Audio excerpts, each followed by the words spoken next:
दोस्तों 14 अगस्त 1947 ये वो दिन था जब हमारा भारत आजादी की ओर बढ़ रहा था। मगर उस दौरान एक ऐसी घटना घटी जो इतिहास में आज भी हैरान करने वाली है।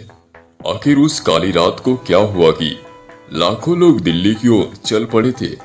आज से 75 साल पहले एक ऐसी घटना घटी थी कि इतिहास को ही हिला दिया था। मैं बात कर रहा हूँ 14 अगस्त 1947 की। वो काली रात हमारे पूरे भारत को हिलाकर रख दिया था। 14 अगस्त 1947 एक ऐसी तारीख थी जो आज भुलाया भी नहीं जाता। ये हमारे मुश्किल दौर में से एक था। असल में इन सब का कारण था बंटवारा, भारत पाकिस्तान का बंटवारा। एक ऐसी लाइन जो सरहद में तब्दील हो गई थी। लोगों ने सोचने की क्षमता तक खो दी थी। रिश्ते दो लाइनों के दो तरफ थी। आखिर जाए तो जाए कहां? ये सब इतिहास की काली रात में ही बदला था। बंटवारे को लेकर दर्द दोनों ओर सहा था। ये चाहे भारत हो या पाकिस्तान, वो केवल फैसले से लाखों का जीवन तबाह हो गया था।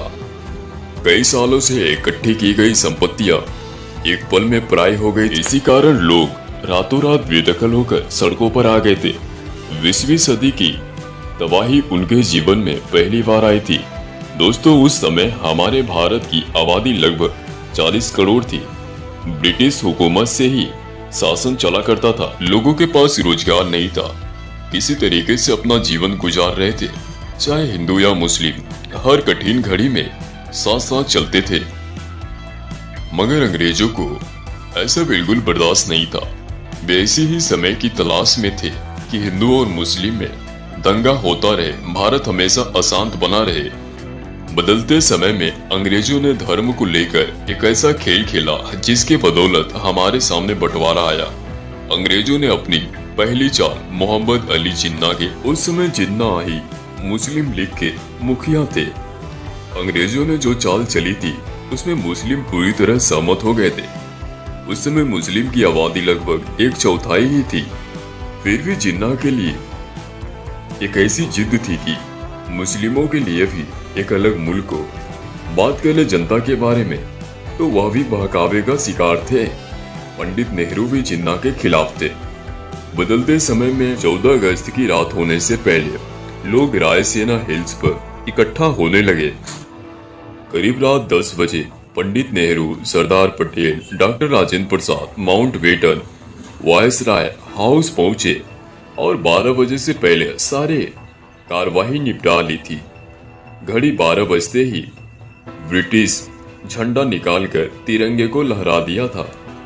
इस तरह दुनिया के नक्शे से दो मुल्क आजाद हो गए थे। अब एक तरफ आजादी की खुशी चली रही थी, कुछ पलों में अशांति में बदल गया था।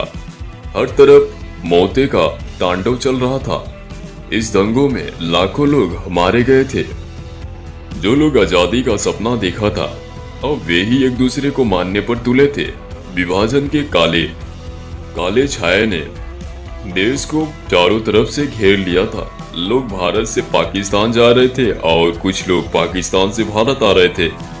इसी बीच दोनों तरफ के लोग आपस में एक दूसरे का शिकार बन गए थे।